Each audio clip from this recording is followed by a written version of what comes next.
Buonasera e ben ritrovati con l'informazione flash di New Sicilia, i principali titoli del pomeriggio. In apertura l'Etna con i valori del tremore vulcanico che nelle ultime ore sono crollati e si attestano su livelli medio-bassi. Secondo i dati della rete di monitoraggio dell'INGV, il vulcano sembra avviarsi verso la conclusione dell'ultima fase eruttiva, anche se non si escludono possibili riprese dell'attività.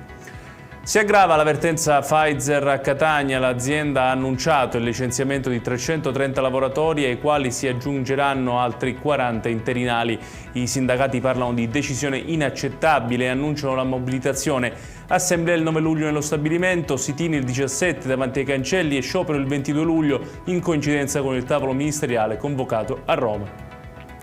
Un uomo di 53 anni è morto nel cantiere del viadotto Morandi, il ponte che collega Porto Empedocle con Agrigento. Secondo le prime informazioni sarebbe stato colpito da un malore. Sul posto sono intervenuti il 118 e i carabinieri, ma ogni tentativo di rianimazione è risultato inutile. Sono in corso accertamenti per stabilire le esatte cause del decesso.